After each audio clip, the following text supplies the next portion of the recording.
He came from a planet no larger than a house. Alone beneath 3 tiny volcanoes, he watched the sunsets over and over, just to feel something. His only companion was a single rose. She had bloomed late, delicate and proud. She teased him, sometimes even hurt him with her vanity. Yet there was something about her that made him wait, and water, and protect. But the little prince did not yet know what love truly was. He only knew the weight of missing something he had not yet left behind.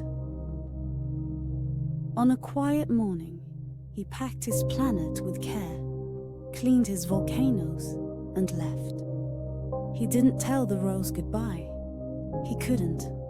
The words would have broken him. She said nothing either, but her silence trembled like petals in the wind. That was the first time he truly felt lonely, not because he was alone, but because someone he loved was now far away.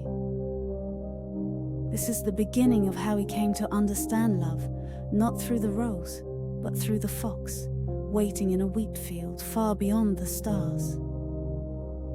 Sleep now, and let me take you there. The little prince journeyed from planet to planet, hoping to understand what grown-ups truly valued. On the first planet, he met a king who ruled over nothing. The king wore a heavy crown and sat alone, declaring orders to stars that did not listen. "I am the ruler of all," he said, though there was no one to rule but silence. The prince bowed politely, confused. He had expected wisdom, but found only loneliness hidden beneath royal robes. On the next planet, he met a man counting stars with shaking fingers. "They are mine," the man said. "I own every one of them." The little prince tilted his head. "What do you do with them?" he asked. The man simply looked up, eyes full of numbers, not wonder. "I count them. I own them." "That is enough." As he traveled on, the little prince began to see a pattern. The grown-ups were always busy, always proud, but rarely present. They chased meaning but missed beauty.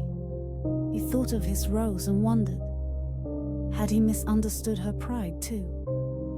Was love also a kind of grown-up confusion?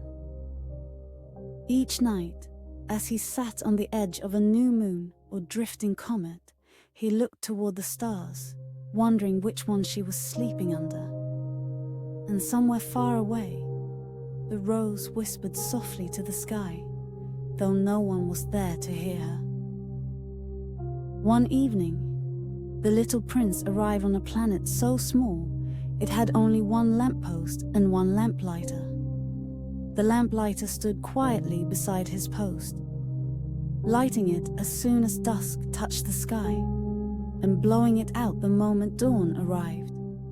But the planet turned so quickly now, the lamplighter barely had time to rest. "Why do you do this?" asked the little prince. The lamplighter smiled sadly. "Because that is my duty. I was told to light the lamp at night and extinguish it by day. The planet spins faster now, but I must still obey." The little prince watched as the man worked tirelessly, striking the flame again and again. There was a beauty in his devotion. Even if no one saw the light, he still kept it burning. "This man," thought the prince, "is the only grown-up I've met who I admire. He lights something for others, even in darkness." As the stars came out above them, the lamplighter paused.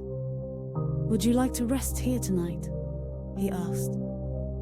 "There's a quiet place behind the post. The stars are very close here." And so the prince curled up beside the post with the gentle glow of the lamp above him. As he drifted into sleep, he thought of the rose again. Had she slept? Had she bloomed without him? In that silent light, he missed her more than ever, yet he still said nothing to the stars. The next morning, As the lamplighter continued his endless ritual, the little prince quietly said goodbye and continued his journey. He traveled past drifting stones, glowing planets, and moons that whispered lullabies, yet no planet felt like home. He remembered his rose, not her words, but her silences.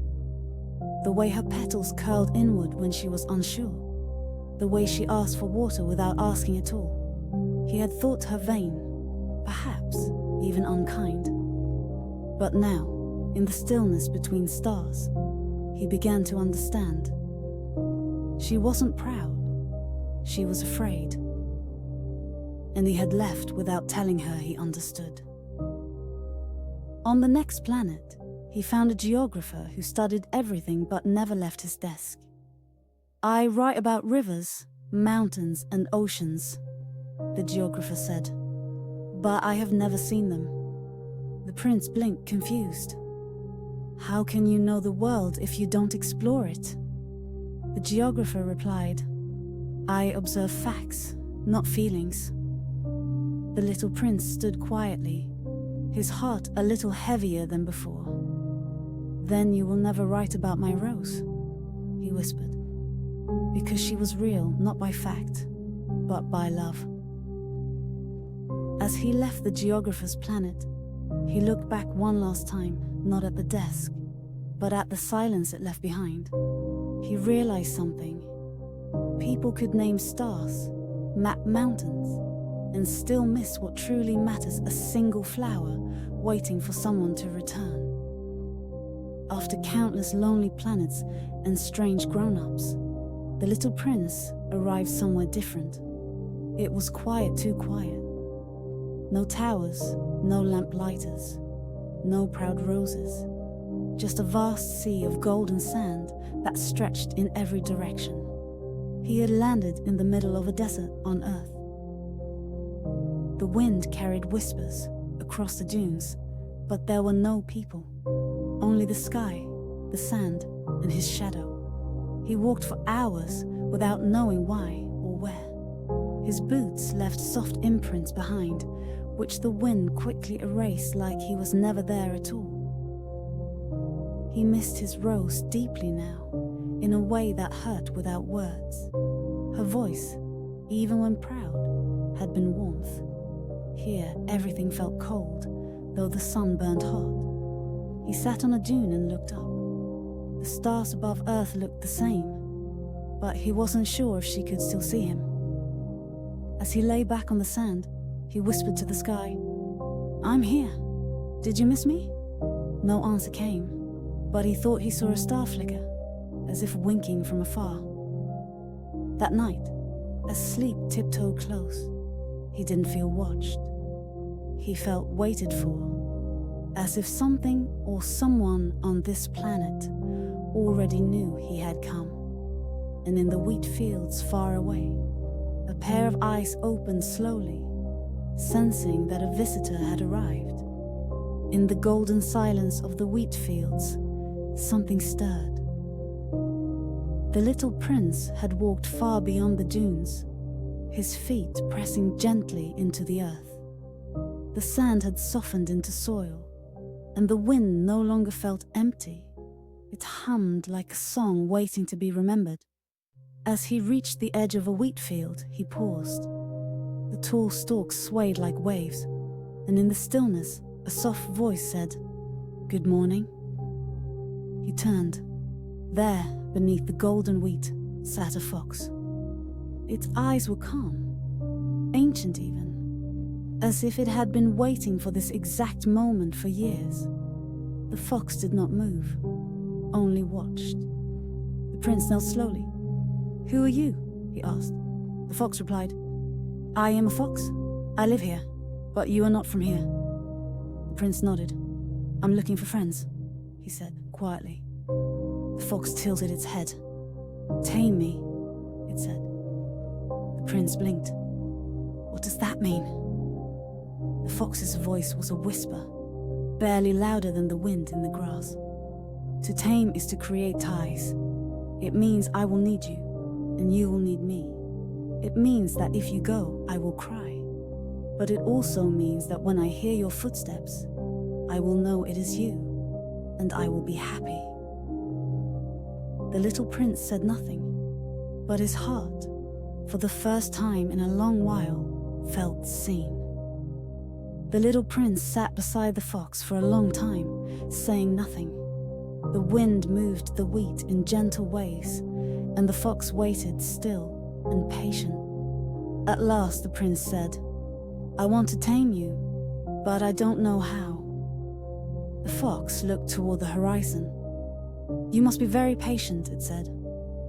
"First, you will sit at a distance from me, over there in the grass. I will watch you from here.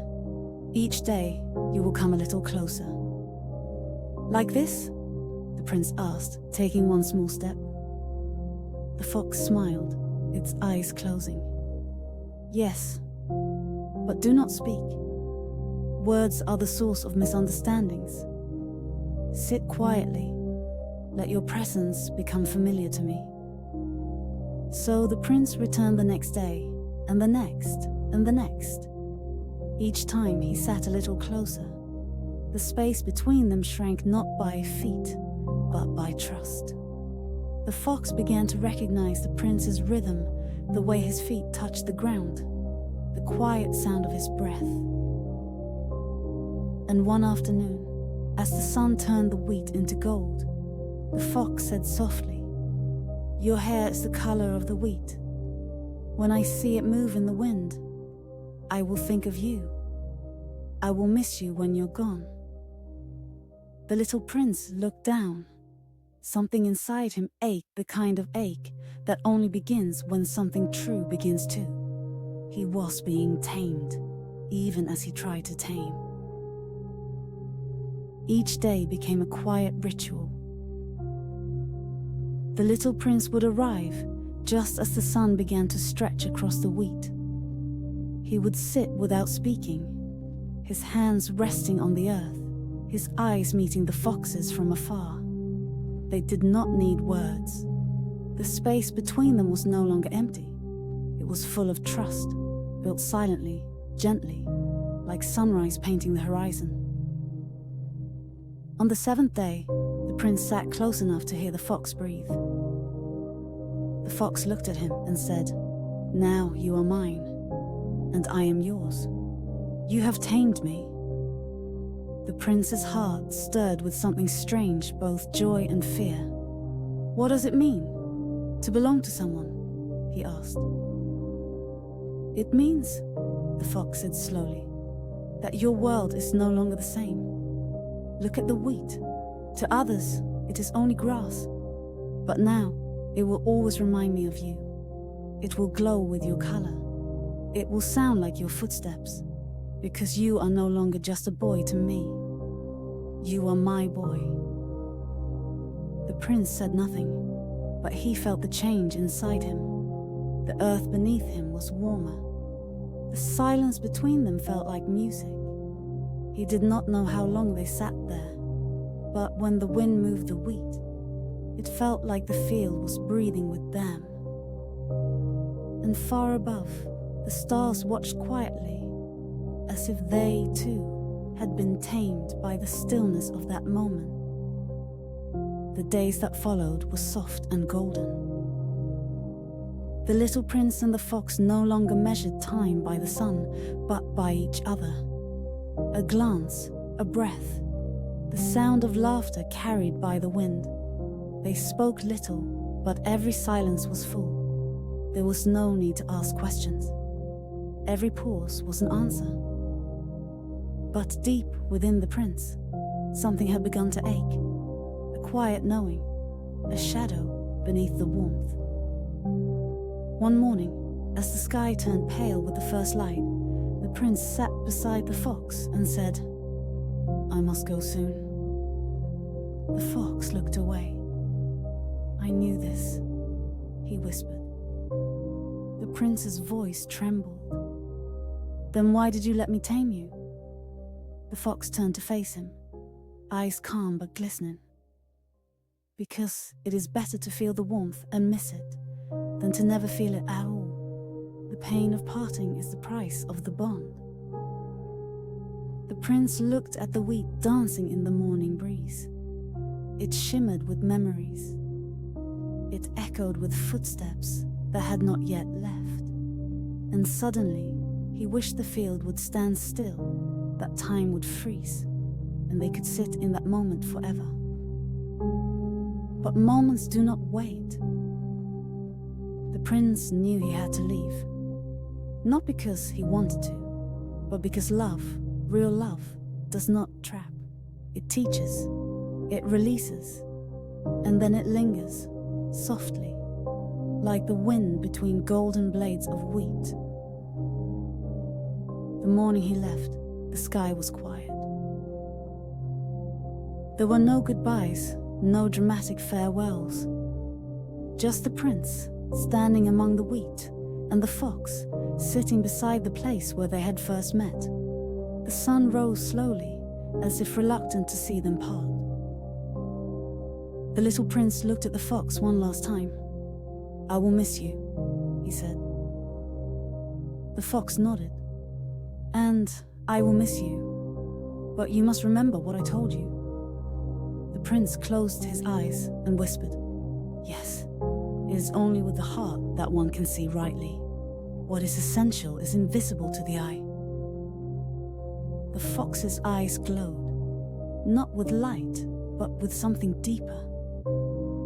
"You will remember me when you look at the wheat," he said. "And I will remember you each time the wind moves through it." There were no tears, only stillness, the kind of stillness that holds everything: joy, pain, gratitude, love all at once. Then the prince turned and walked away, not quickly, not slowly, just enough to let the fox hear the sound of parting, the footsteps that would echo long after the boy was gone. The fox remained, alone in the field, but never lonely again. Because once tamed, the heart never returns to being untouched. It carries the shape of another, even in silence. And so, the prince continued on carrying a love that had no weight, yet would follow him through stars. The little prince walked through the vastness of the earth, but he was not the same as before. His steps were slower, softer, as though the ground beneath him mattered more now. Every breeze reminded him of the fox. Every golden flicker in the corner of his eye whispered the shape of the wheat. He had left the field, but it had not left him. He wandered through mountains and valleys, through gardens full of flowers, and then, one afternoon, he saw something that made him stop in his tracks. 1,000 roses bloomed before him. Their petals were perfect, soft and fragrant, swaying in the breeze like dancers in a dream. But the prince stood very still. He looked at them all so beautiful, all so alike, and for a moment his heart felt quiet. They all look like my rose, he thought. He walked among them and whispered, "You are lovely, but you are not mine. No one has tamed you, and you have tamed no one." The roses did not answer. They only shimmered in the light. And in that moment, the little prince understood. It was not the rose's beauty that made her special. It was the time he had given her. The days of caring, the worries, the laughter, the silence, and the leaving. That's what made her different from all the rest. He smiled gently. "My rose is more important than all of you," he whispered, "because she is the one I watered, protected, and listened to even when she said nothing at all." As he stood among the 1,000 roses, the little prince felt no sadness. Instead, there was peace. He had once thought his rose was like any other, perhaps even foolish or vain. But now, in the presence of so many nearly identical flowers, He realized what made his rose unique. It wasn't how she looked. It was the invisible thread between them, woven by time, by care, by the quiet things.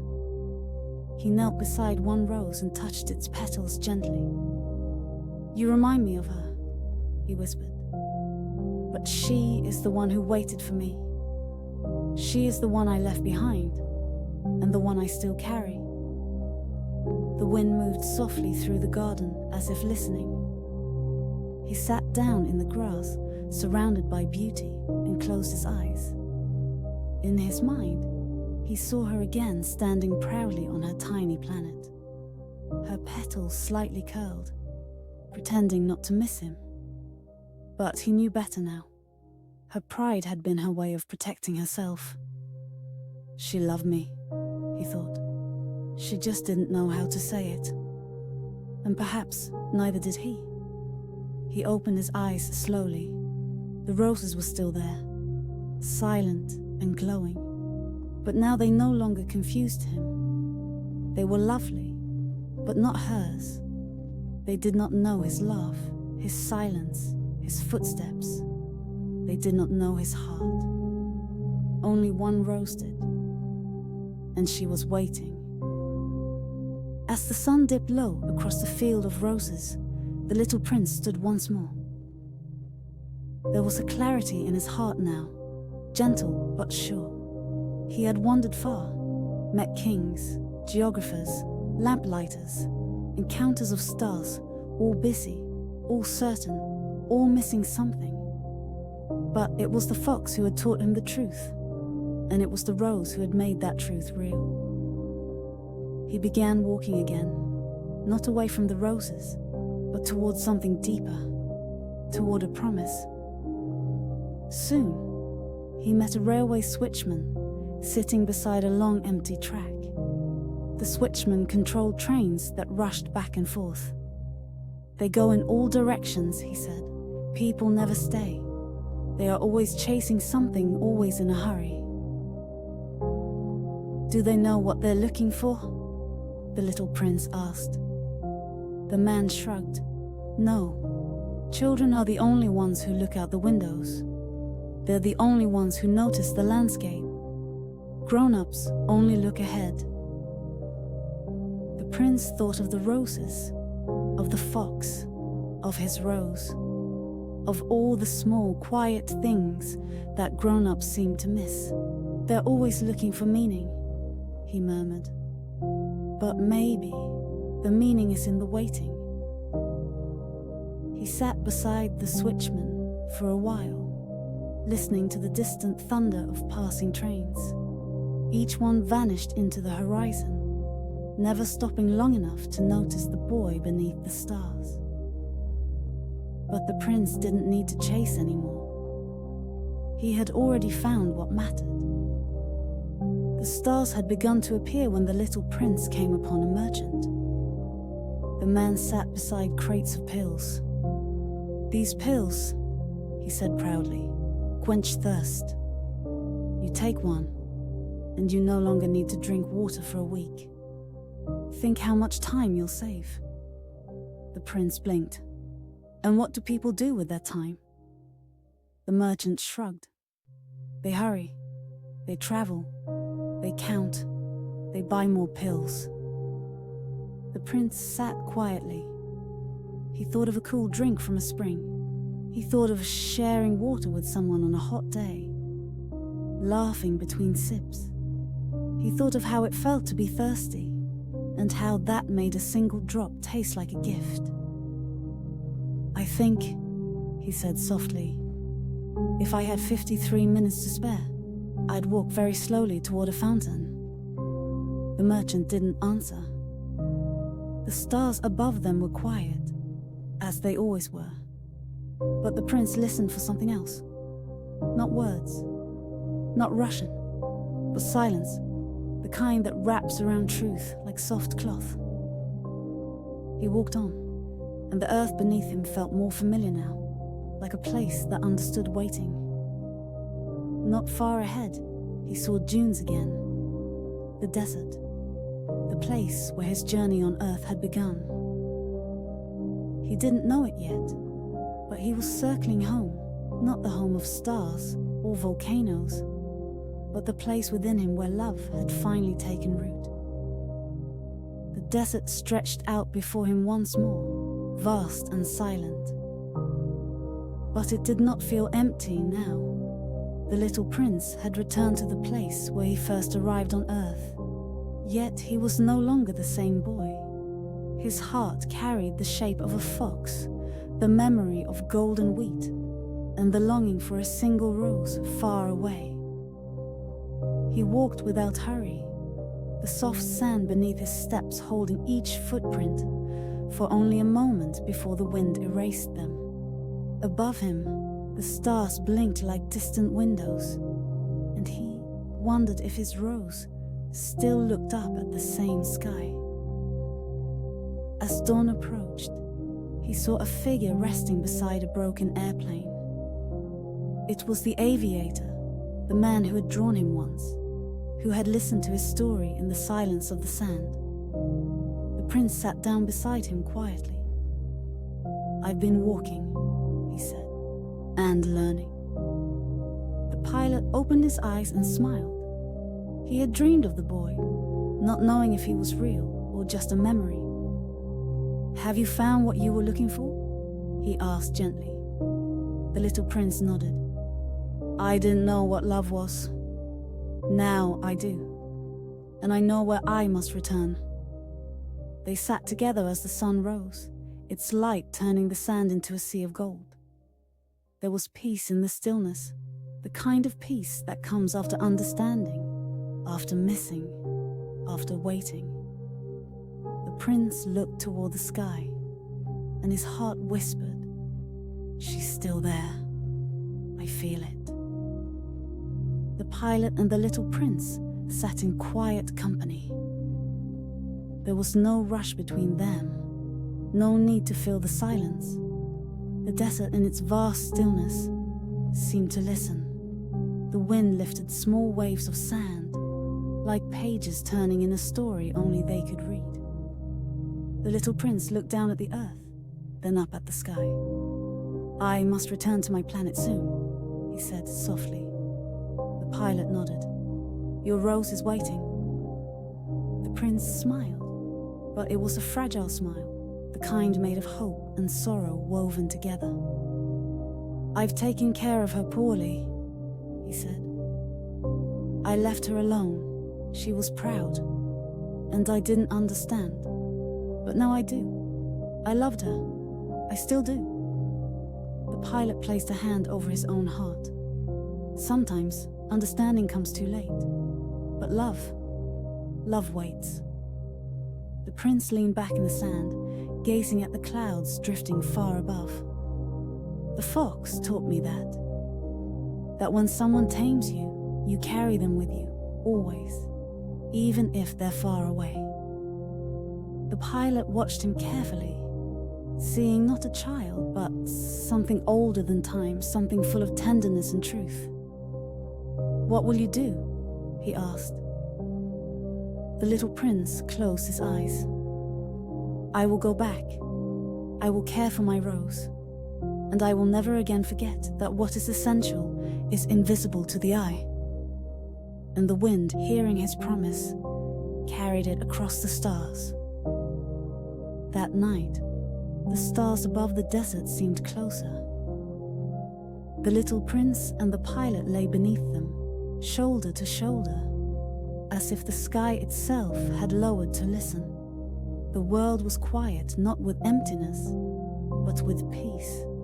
The kind of peace that comes when truth has been spoken and love remembered. The prince turned to the pilot. "Will you remember me?" The pilot smiled gently. "How could I forget?" "But when you look at the stars," said the prince, "they will look like they're laughing, because one of them will be mine. And when you hear laughter in the sky, it will be me." The pilot's eyes softened, and something inside him tightened. "That will make the night sweeter," he whispered. The prince nodded. Every person has their own star. For some, stars are lights. For some, they are guides. For others, they are just distant things. But for you, the stars will laugh. The desert wind moved gently over the sand, as if trying not to interrupt. The little prince sat up. Tomorrow it will be 1 year since I came to Earth, since I left my rose. And tomorrow? Asked the pilot, though he already knew. The prince looked toward the horizon. Tomorrow, I will go home. The pilot said nothing. He only looked at the stars, already brighter than they had ever been. Morning came softly, with light pouring over the dunes like spilled gold. The pilot rose early, checking the engine of his plane with quiet hands. It had been broken for days, stranded like a fallen bird in the middle of nowhere. But now, after all the silence and waiting, it was finally ready. I fixed it, he told the little prince. The boy smiled. Good. Now you can return home. The pilot looked at him for a long time. And you?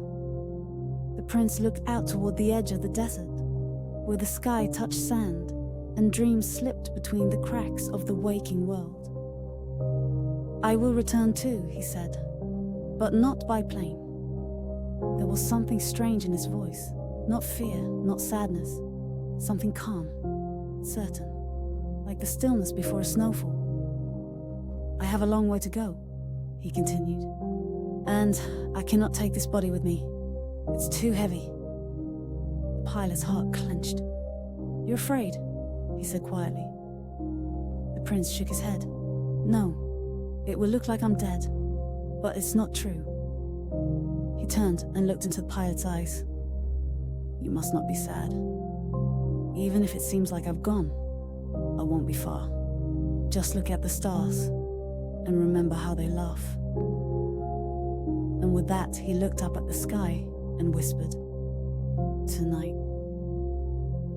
The wind carried the word like a feather, placing it gently into the hands of the stars.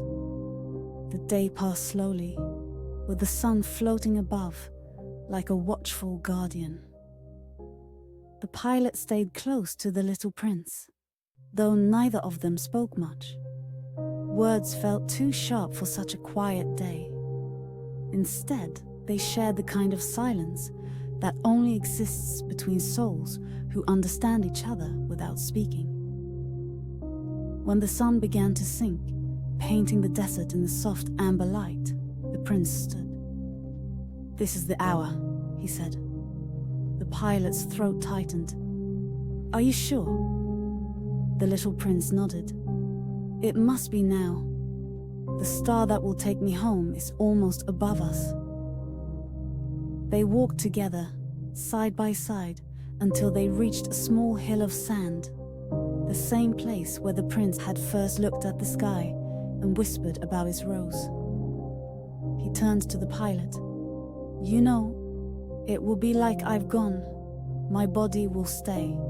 It will look as if something terrible has happened. The pilot's voice trembled.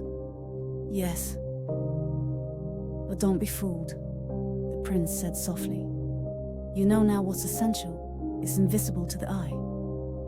The prince smiled, and it wasn't the smile of a child. It was something timeless, full of knowing and light. The wind hushed. The stars began to gather.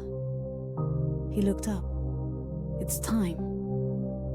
And then, as the sky darkened and the earth held its breath, the little prince stepped forward, toward the invisible staircase that only he could see, one that rose softly, silently into the stars. The pilot stood still, his feet buried in the warm sand, his heart heavier than it had ever been. Before him, the little prince was looking up, his eyes fixed on something no one else could see. There was no fear in him, only peace, and something else, too. Joy. The wind brushed gently across his face, and for a moment, time seemed to pause. The little prince turned one last time. "Thank you," he whispered, "for listening to my story, for fixing your plane, for seeing me not as a child, but as a traveler." The pilot wanted to speak to stop him, to say something that would hold him here, but no words came. Only silence. A silence filled with everything he felt and could not say.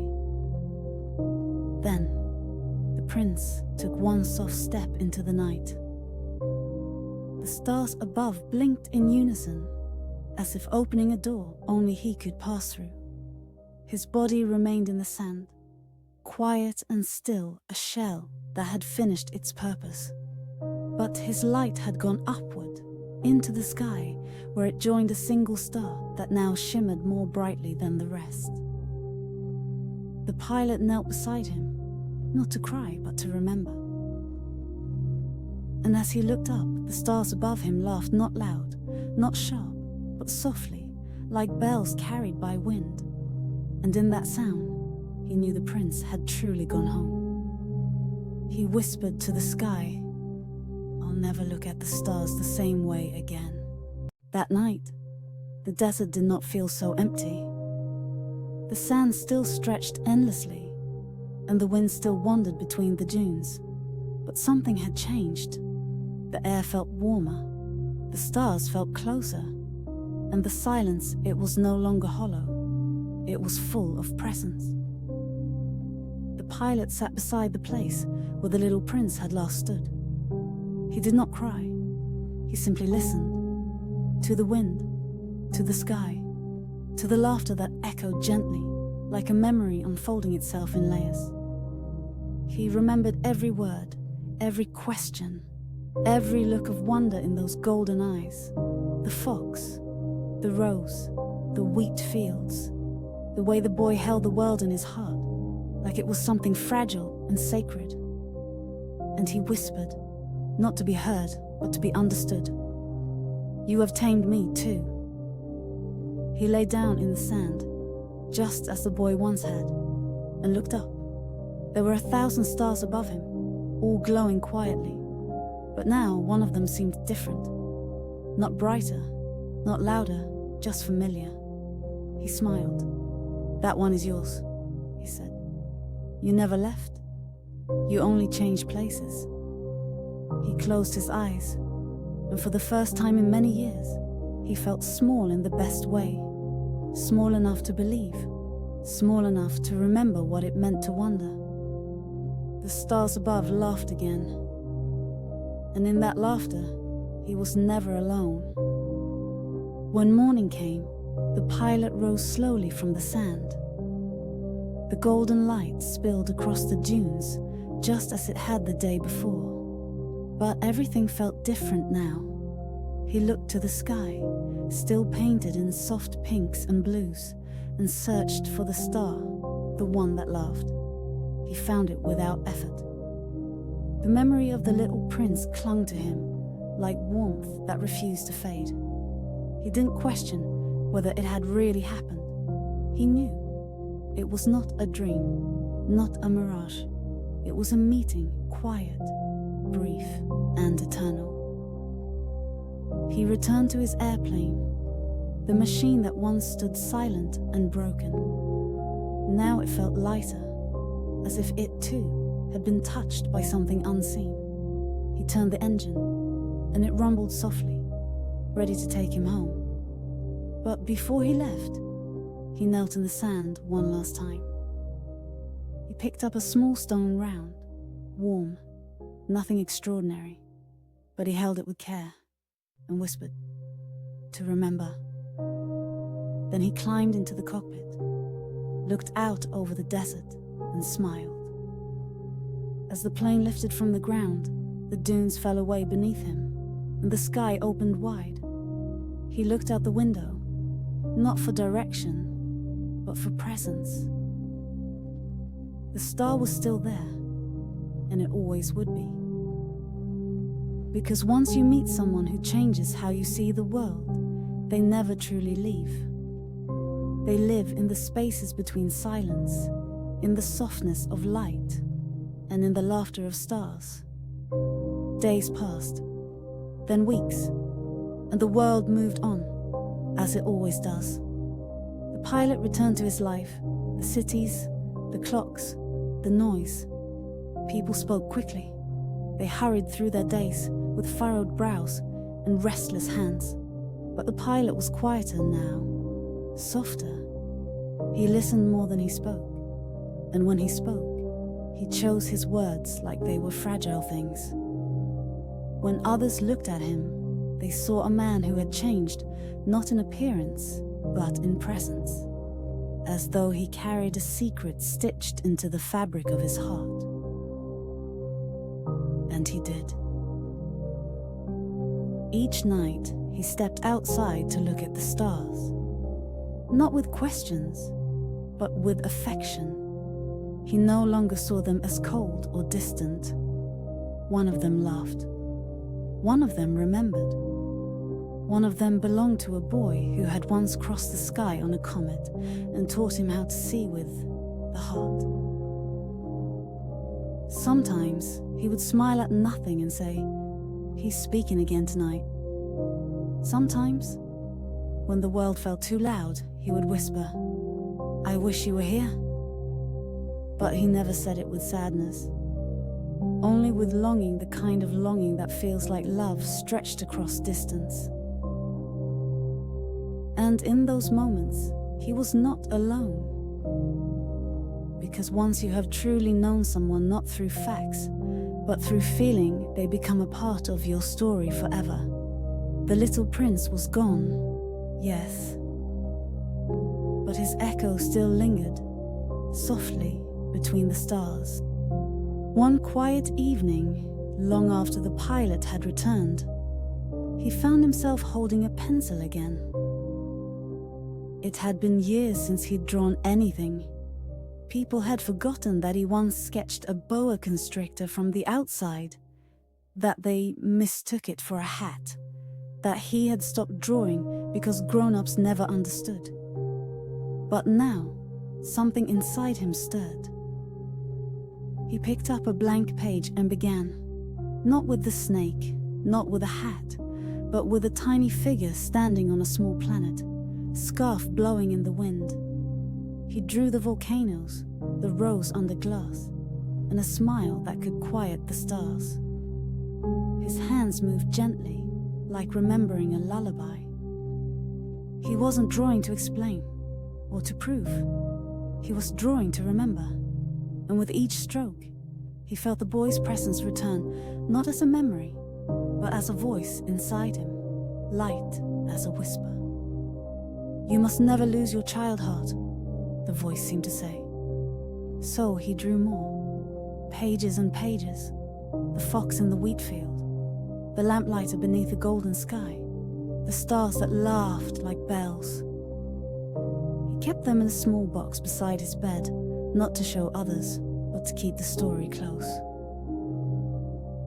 And sometimes, when the world felt too grown up again, he would open the box, hold the drawings in his hand, and remember, what is essential is invisible to the eye. But sometimes, if you close your eyes and listen closely, you can see it. The drawings brought him peace, but also a question that never quite left. What if others forgot the little prince? What if the world became too loud, too fast, too full of grown-up things, to remember the boy who spoke softly and saw with his heart? So the pilot began to write. Not for fame, not for praise, just a story, quietly told. A story for anyone who had ever missed someone, for anyone who had once loved a flower, or sat quietly beside a fox, or looked at the stars and felt something stir in their chest.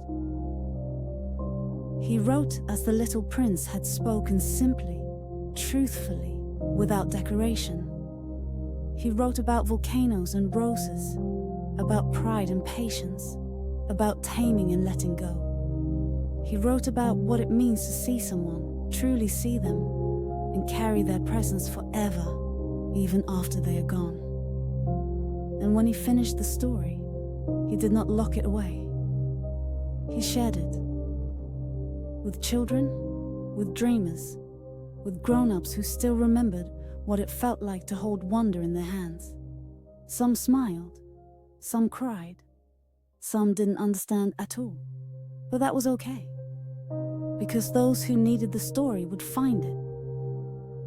And late at night, as he sat by his window looking up at the stars, the pilot would whisper, "Now others know you too."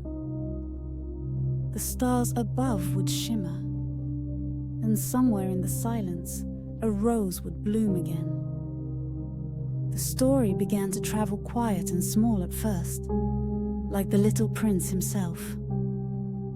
It passed from one hand to another, like a secret carried by wind. Children read it under blankets with flashlights. Grown-ups found it tucked between heavier books and paused when they opened its pages. Some said it was simple, others said it was strange, but many felt something move inside them they hadn't felt in years. They read about the fox and remembered someone they had loved deeply, maybe without ever saying it. They read about the rose and thought of someone they left behind, or someone who had once waited for them. And when they closed the book, the world felt a little softer. It was never just a story. It was a mirror for the heart. The pilot did not chase the story's fame. He stayed quiet, still listening to the stars, still watching the sky at night. But he began to notice something. When people looked up, they lingered longer. When they spoke to children, they listened more carefully. When they saw a single flower, they smiled. That was all he had ever wanted. Not to be known, but for the boy to be remembered. For the lesson to live on that what makes someone unique is not what they say or what they wear, but how you've chosen to see them, and how they have taught you to see the world differently. As the years passed, the pilot grew older, but the memory of the little prince never faded. In fact, it became sharper, not like a photograph, but like a song you remember the words to without thinking. Some memories grow distant with time, but not this one. This one walked beside him, like a shadow made of starlight. He would still look up at night, always at the same patch of sky. And when someone asked him why, he would simply smile and say, "I have a friend there." Most people didn't understand. They'd nod politely and change the subject. But sometimes, someone would pause. Someone with quiet eyes. Someone who had also loved and lost and loved again. And then they would sit together in silence, watching the sky. The pilot came to understand something the fox had once hinted at, that when you are truly tamed by someone, you are never the same. Their absence becomes part of you, not as emptiness, but as shape, like how a hand leaves its form inside clay. And every time the wind moved through trees, or a child laughed unexpectedly, or a flower bloomed in a crack on a city wall, the pilot felt the boy return, not as a ghost, not as a thought, but as a presence. Alive, light, eternal. Because love, when real, doesn't vanish. It becomes the air between things, the silence that understands, the star that waits without needing to shine the brightest. Just to be there is enough. One winter evening, the pilot sat alone at his desk, a warm lamp casting light across an old, well-worn notebook. He had written many things over the years, some remembered, some forgotten. But there was one name he never wrote down, one he kept safe inside. Not because it was a secret, but because it was sacred. He traced the edges of a drawing, the one of the little prince standing on his small planet, scarf blowing in the wind. The drawing was faded now, the paper yellowed with time, but to him, it was more vivid than anything else in the room. He reached for his pen. "I wonder," he wrote, "if the rose ever bloomed again after he returned." He paused. "And I wonder if he ever tamed another fox." Outside the window, snow was falling. The world was quiet, the kind of quiet that carries old memories.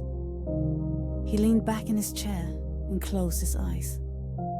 For a moment, he imagined the boy again, walking across the sand, laughing at stars, listening to the silence between questions.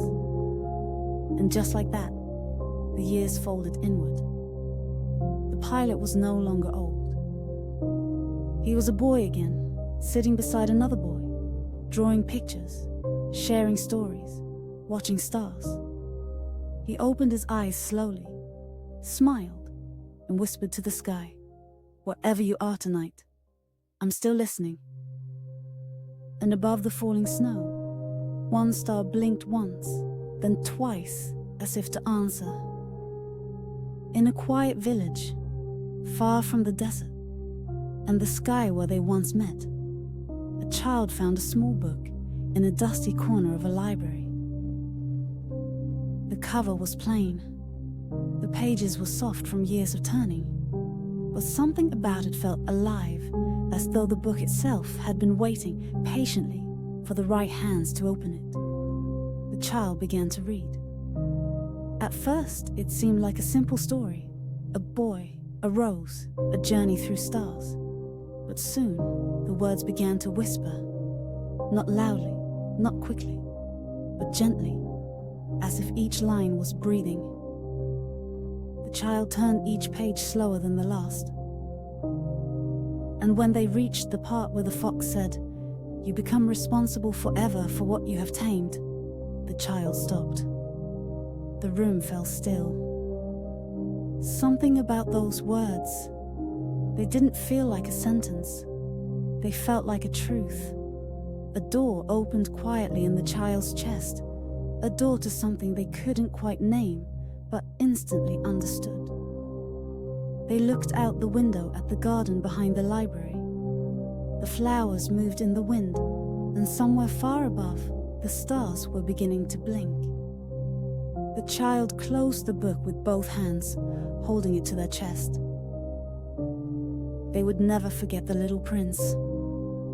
Not because the story was famous, but because it had found them, quietly, and left something behind, a soft thread tied to their heart, made of roses, foxes, and stars. That night, the child couldn't sleep. The story echoed softly inside them, not in the mind, but in the spaces between thoughts, where feelings live without names. They lay under a small blanket, eyes wide open, staring at the ceiling as if it might open into sky. They thought of the little prince, how he had left his rose, how he had loved her, even when he didn't fully understand her, and how he had returned not through a door or a ship, but through a star. And they thought of the fox, how a creature so quiet, so ordinary, could teach someone to love so deeply. The child whispered into the dark, "Have I tamed anyone? Has anyone tamed me?" Silence didn't answer, but it felt different now, not empty, but listening. They turned to the window and looked outside. The stars above their small town flickered just the same as ever. But now, one of them looked familiar, not because of its brightness, but because of its stillness. It looked like it was waiting. And so, with a quiet heart and the story tucked inside them like a secret, the child finally closed their eyes. And just before they drifted off to sleep, they smiled. Because now they understood something simple and beautiful. You don't need to see someone every day to remember them. Sometimes, just looking at a star is enough. The child returned to the library the next day. They asked the old librarian where the book had come from, but the librarian only smiled and said, "Some stories arrive when the heart is ready." The child didn't fully understand, but something inside them did. That evening, they brought the book home and placed it gently on their desk. But they didn't read it again. They just sat with it, as if being near the story was enough. Later, they found a notebook and began to draw. Not perfect pictures, not detailed ones, just feelings. A fox beside golden wheat, a rose inside a glass dome, a boy watching stars from a small, round world. The drawings weren't for others, they were for remembering. As days passed, the child began noticing things they hadn't before. The way sunlight touched the petals of flowers, the laughter of classmates, the quiet in people's eyes when they were sad, even if they smiled. And slowly they began to speak differently. Not louder, but truer. They asked questions that made adults pause. They listened to stories no one else noticed. They treated each small thing a pebble, a plant, a moment like it mattered. Because now they knew it's the invisible that matters most.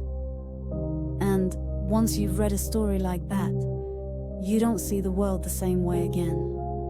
Not ever. One afternoon, the child walked past a park bench where an old man sat alone, feeding birds. Something about him reminded the child of the pilot from the story. Not in his clothes, not in his face, but in the quiet way he watched the world, as if he had once heard something important and never stopped listening. The child hesitated, then sat beside him. At first, they said nothing. The birds hopped close, unafraid. Then the child asked softly, "Have you ever met someone who changed how you see everything?" The man turned his head slowly, surprised. His eyes, tired but kind, softened. "Yes," he said, "a very long time ago." And then, without being asked, he told a story. It wasn't about a prince or a planet. It was about a friend he had known when he was young. A friend who had once asked strange questions, laughed for no reason, and believed stars could speak if you were quiet enough. The child listened, heart wide open.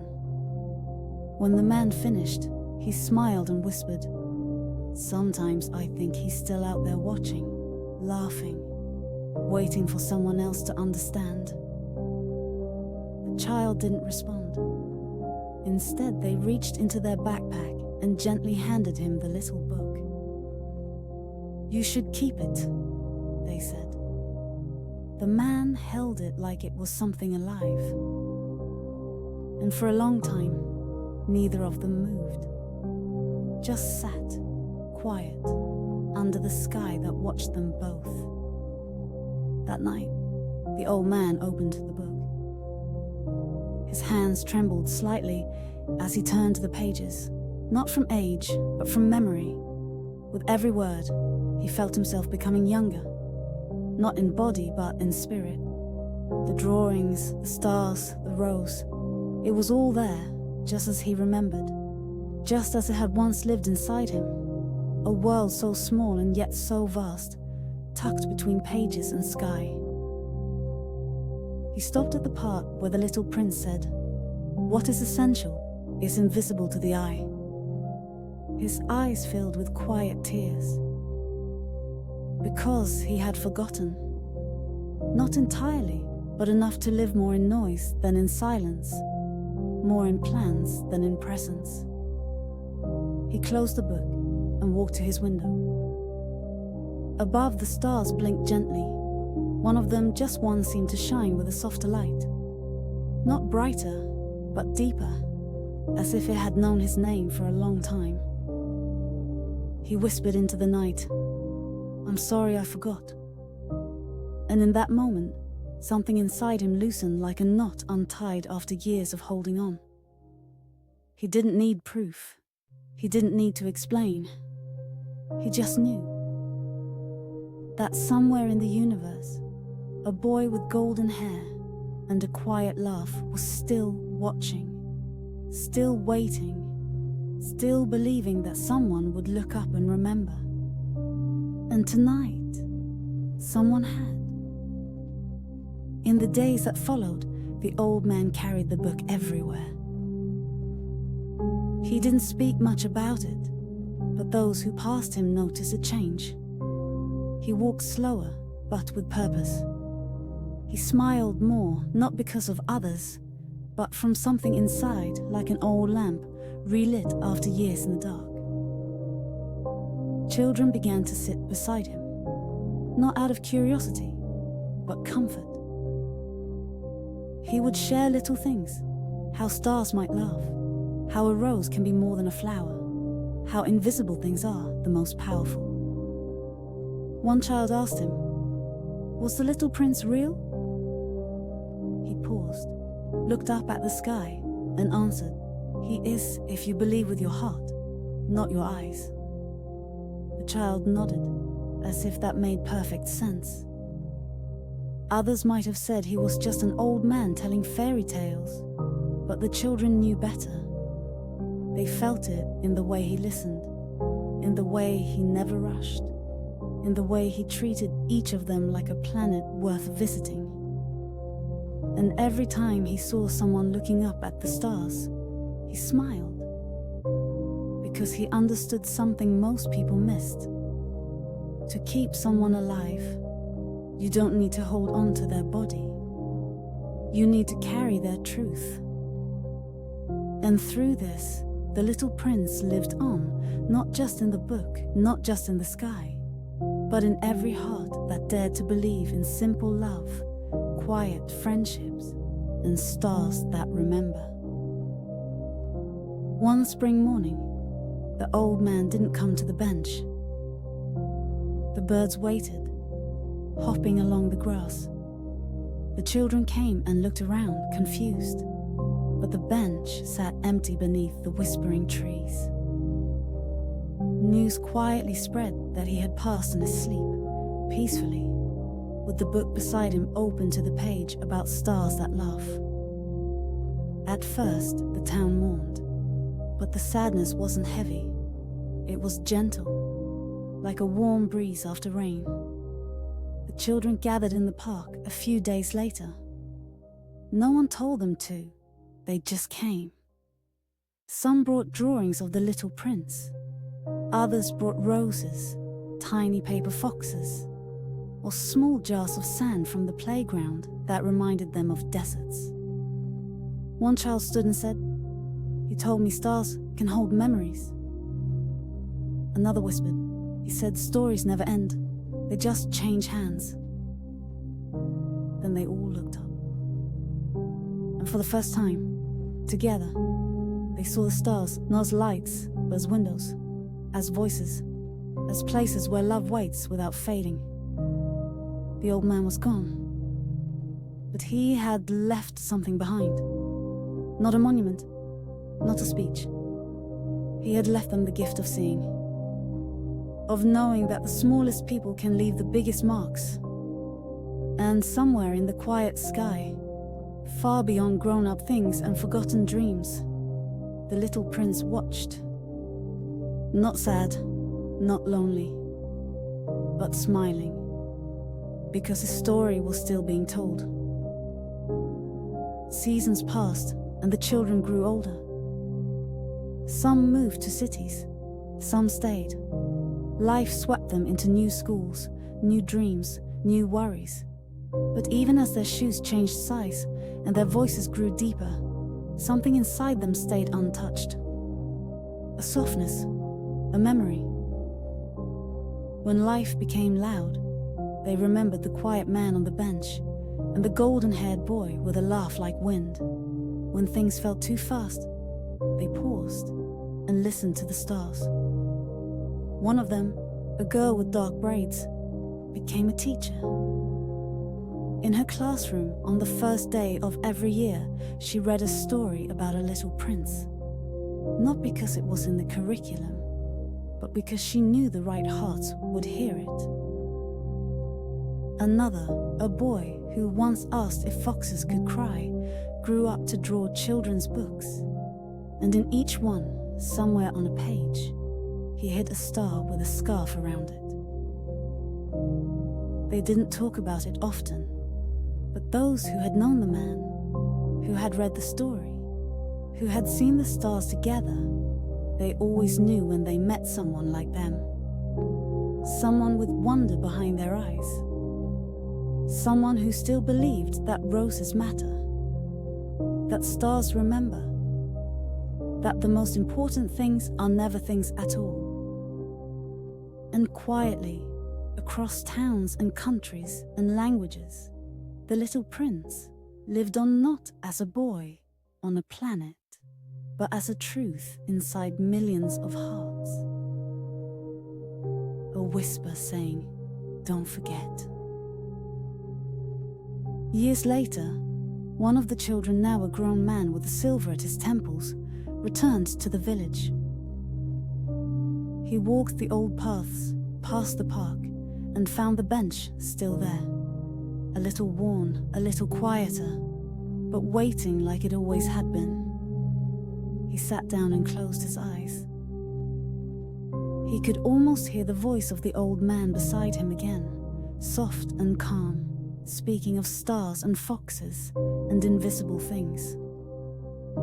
From his coat pocket, he pulled out a small notebook. Inside were letters he had written over the years, not to anyone in particular, but to the little prince. Things he had wanted to say. Thank you for teaching me to see. Thank you for reminding me to listen. Thank you for never needing to be loud, to be true. He read them quietly, and when he finished, he tore one page out and folded it small. Then he tucked it beneath the bench, not to be found, but to be left. A message to the sky. He looked up, the same way he had as a child. One star blinked, gently. He smiled, because he knew. Some stories don't end when the book closes. They echo in people. They wait inside us. And sometimes, when the world gets too heavy, they return not to explain, not to change anything, but to remind us that we once saw with the eyes of a child, and we still can. Somewhere far from the village, in a quiet room filled with books and stardust, a girl picked up the story for the first time. She had never heard of the little prince. She didn't know about foxes that spoke, or stars that laughed, or roses that wept quietly when no one watched. But as she turned the pages, something inside her stirred. A warmth she couldn't name, like remembering a song you've never heard before. She read the whole book in one sitting, not rushing, but not stopping either, as if the words were carrying her gently across galaxies she had always longed for but never known. And when she finished, she didn't say anything. She just looked out the window up at the night sky. It was quiet. But it didn't feel empty.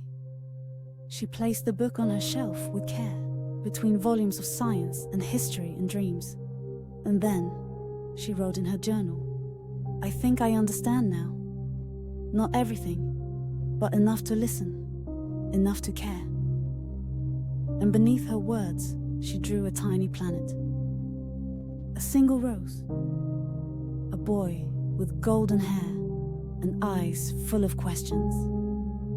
And around them stars not cold or distant, but alive. She didn't know it yet, but the story had chosen her now. To carry it forward. To share it someday with someone who would need it just as she did. Because stories like this don't stay still. They grow. That night, the girl dreamed of a desert. Not a frightening one, but soft and golden, filled with light that didn't burn and silence that didn't scare. In the dream, she saw the little prince. He stood barefoot on the sand, looking at her with kind eyes that saw everything without judgment. Not her clothes, not her name, not her worries, just her. He didn't speak right away. He simply held out his hand. And when she took it, they walked.